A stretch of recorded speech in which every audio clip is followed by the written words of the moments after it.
Hello, everyone, and welcome to this webinar on essentially automating various analyses in Fred using scripting.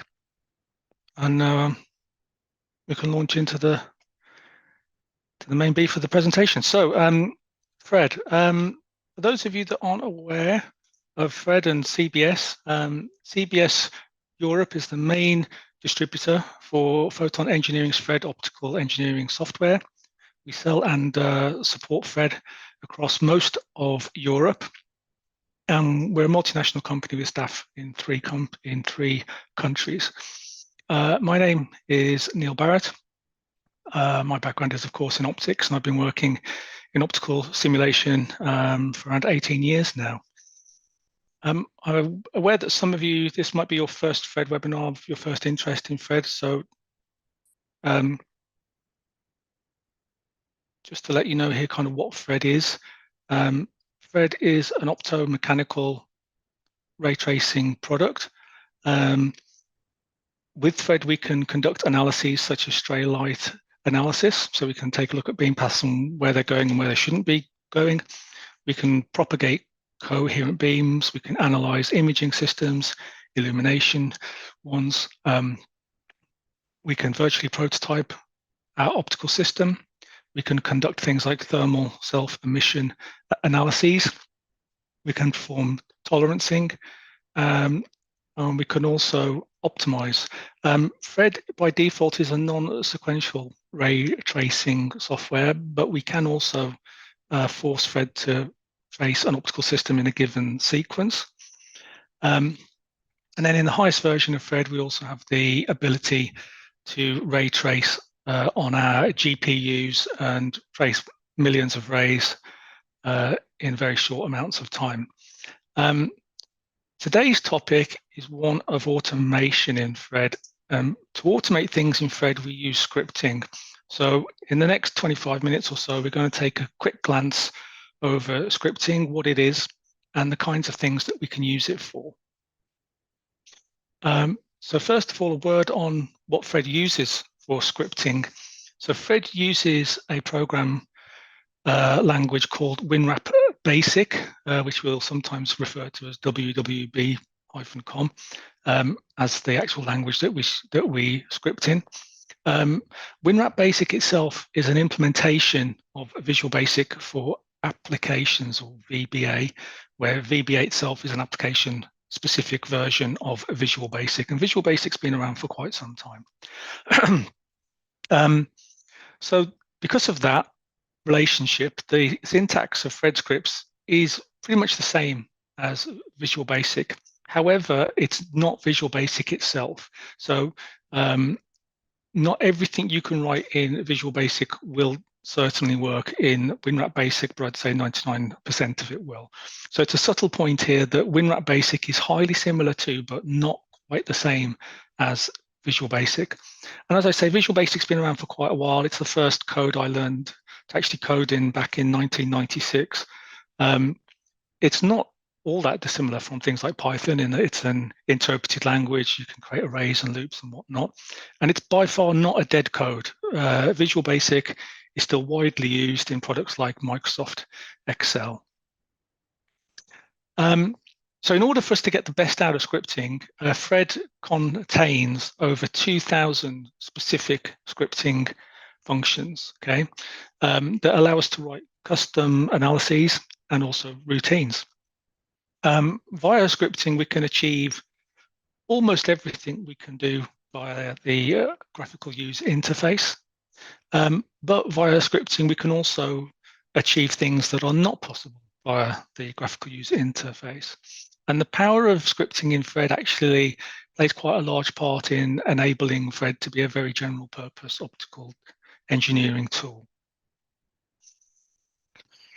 So why do we use scripting? Well, lots of reasons, and here are just some of them, and some of these things we're going to show. We can use it to automate calculations, create custom charts, create geometry, perform detailed array analyses. We can assign optical properties, enforce various rules upon our optical system, create our own tools, as well as within Fred, there are areas for us to define materials, coatings, volume scatters, surface types, variables, optimization operands, all of these things that we can define with various functions. We can also define with our own code, with our own scripts. Okay, so there's lots of different areas in Fred where we can actually employ scripts. We actually have a one-day scripting class, which we run as the final day of our Fred introduction course. And that one whole day isn't really enough. So what follows for the next 25 minutes is going to be something of a whirlwind tour of just some of the flavors of the types of problem that we can actually tackle. So we'll start simple. A script application where we simply want to automate data and then plot out what the actual result is. So in the script here and in the Fred system, I'll flip to Fred here now. In this Fred model, we just have a very simple source, a lens, and a analysis plane, which is an actual detector. Okay, and scripts, we put them in this folder, embedded scripts area, and this is for just double click it here to open it. This is the script that's going to run. The script itself is pretty simple. We define some variables to hold pointers to geometry and whatnot. We define a loop where we're going to start at some value, end at some value, and step through in some step size. And at each step, we're going to move our lens, trace some rays, and calculate what the peak power is on our detector plane. Those values that we calculate, we're going to store in an array. So we're going to store an X data, a array of where the lens was in the Z-axis actually, but we're plotting on the X-axis, and also the peak power. And at the end of the function, we call a little subroutine here.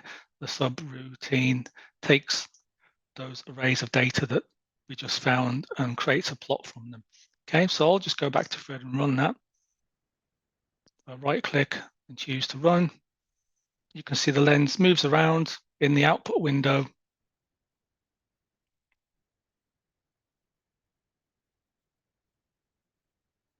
You can see the values forming. And at the end of the script, it generates the 2D plot that we asked for. Okay, so that's a really simple example to start with. If I close this one down and take a look at the next example, which is a bit more complicated.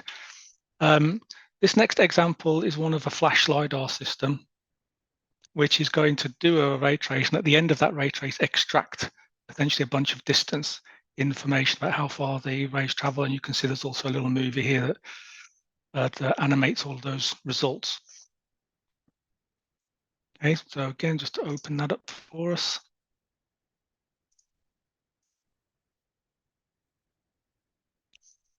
So here's the actual model. I have a light source and a detector up here to catch the light that's scattered back. The script itself is one script. At the start of the script, we do a trace. In the first step of the script after the trace, this is where we're doing something that you can do in a script that you can't do in the graphical user interface. Via the scripting language, we can actually create different ray buffers. So we can create different parts of memory where we can store answers that Fred has generated, essentially.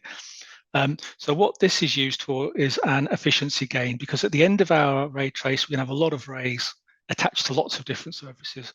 And we're only interested in the rays that made it back to our sensor.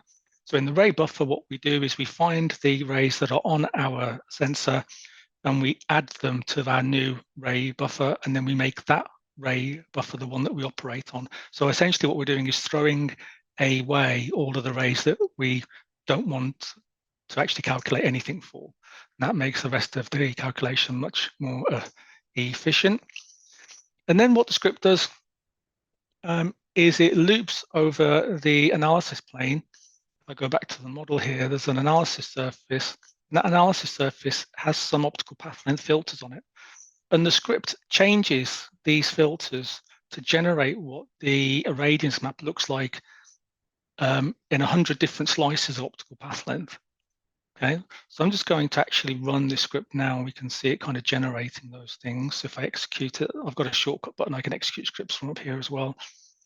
In the analysis results window, if I just open that out now, you can see that the script is generating irradiance profiles for different optical path lengths.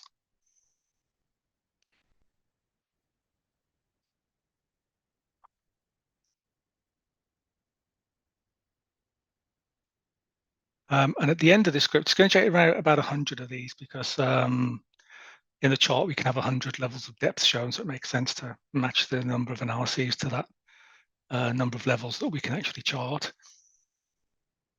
So at the end of this, I get a time of flight curve, and I also get this 3D map of essentially distance. You see how this type of chart doesn't exist natively within Phred. We've actually taken a 2D radiance chart and kind of changed it to show distance data instead, and we've done that via our script. Okay, so let's go back to the script here. Once it's calculated all of these arms, it changes the optical path length into a value of time by dividing by the speed of light. It generates this 2D plot that we saw. Okay, so this is the optical backscattered power as a function of time. You can see the 7 peaks here.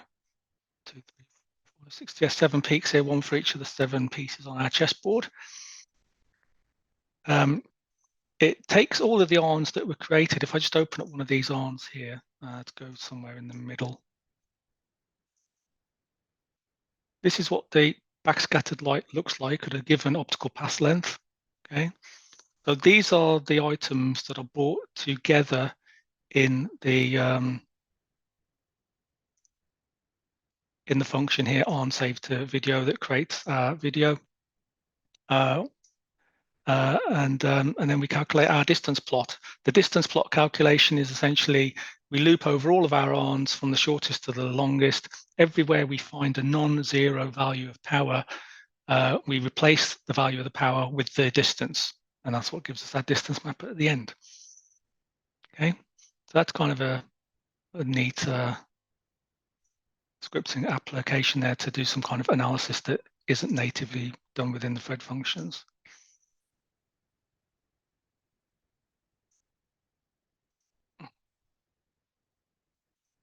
We can also use scripts to generate complex geometries. So if we want to create some array of hexagonal mirrors where each piece is the same, then using a script to do that is really a great way of doing things. So the way that we can do that, let's go back to Phred here and open the file to show you.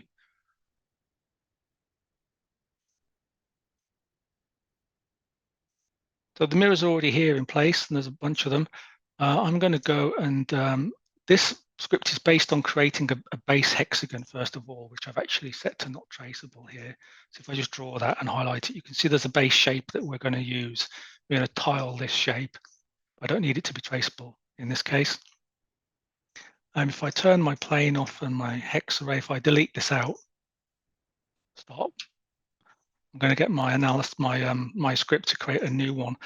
So in the script here, we basically tell the script how many rings we want, what the gap between the hexagons is, and then there's a bunch of algorithms here to figure out how many hexagons there are in total, where they are in space.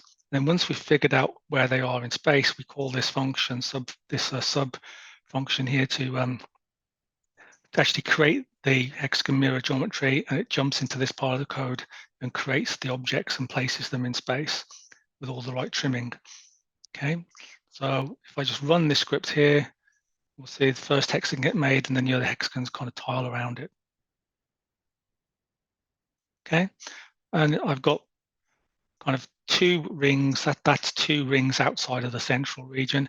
So if I wanted to make this larger and have more, it's pretty straightforward.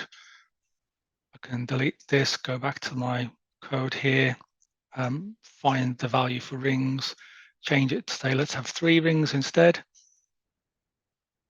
and then run this. And again, the mirrors are created, but rather than stopping at that second ring, it then goes and adds a third ring around the edge. Okay, so when you want to create lots of geometry that's very similar to each other, scripts are a really good way of doing that.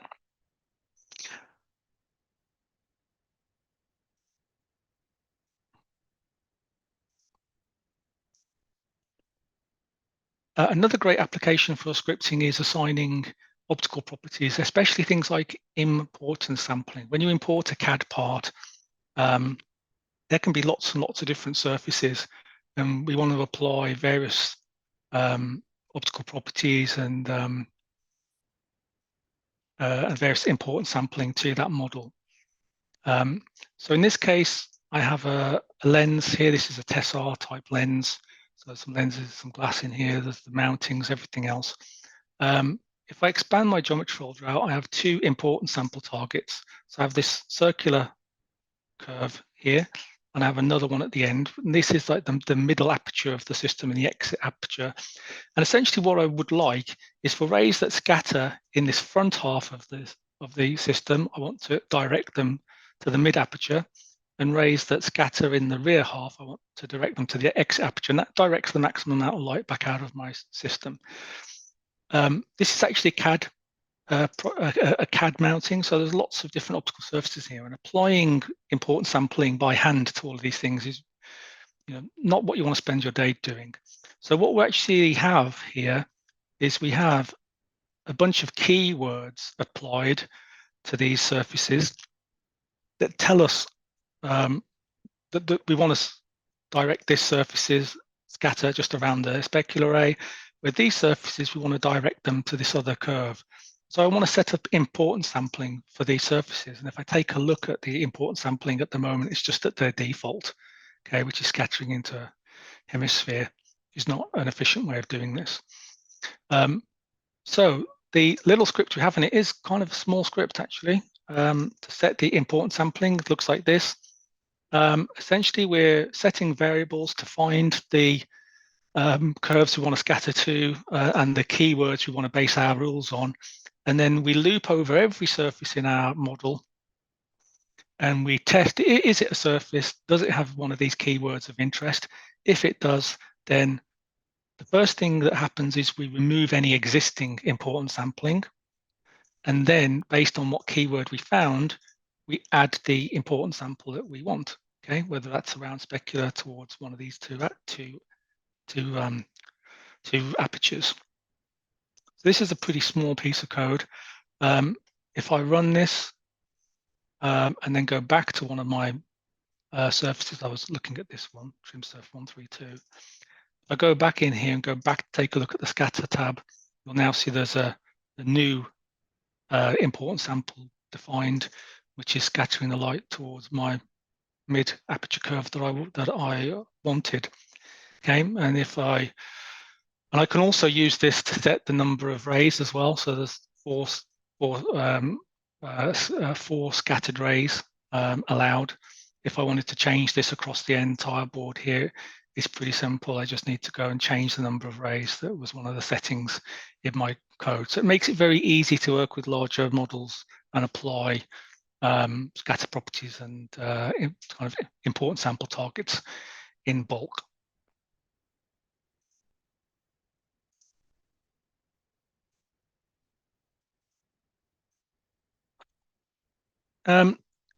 Couple of final applications here. We can use scripts to enforce various rules in our system. So this is an example of a use of pre-update scripts, which I'm not sure if that many people are aware these types of scripts exist actually. So one of the places we can apply scripts, if I just zoom in on the object of interest here, okay.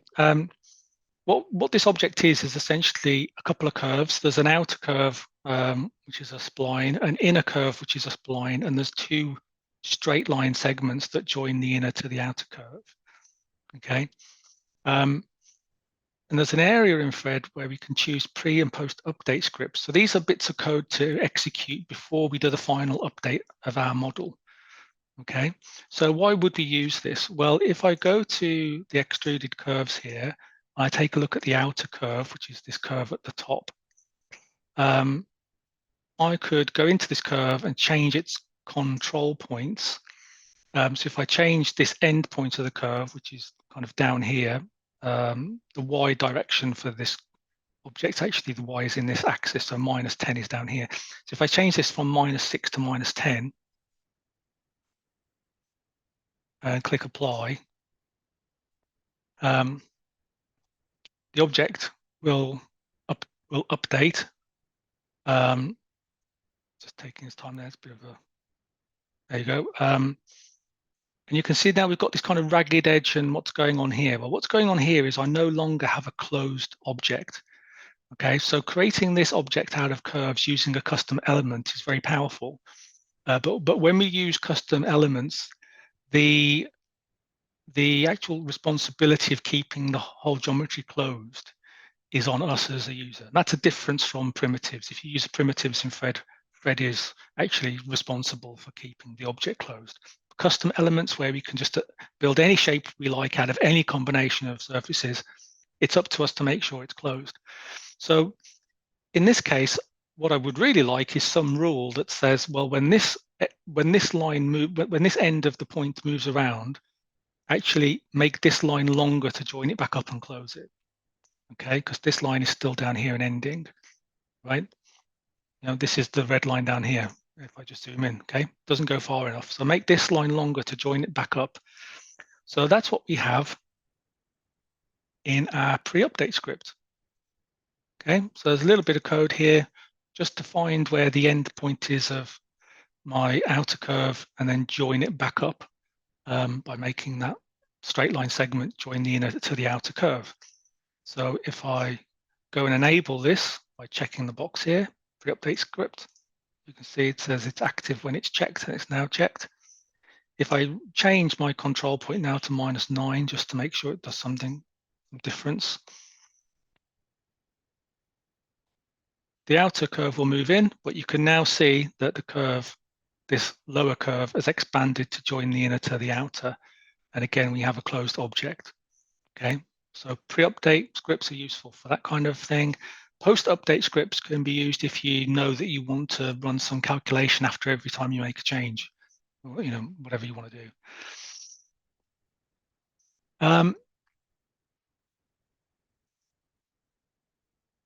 And then the final example to talk about is using scripts to create your own user tools. Okay, because WinMap is a form of Visual Basic for applications, we can actually create our own dialogue-based tools. These are taken from, actually I wrote these last year. There is actually a knowledge article on the Photon Engineering website where you can grab all of these things from. But user tools are bits of code. Let's just show you the code for one of them.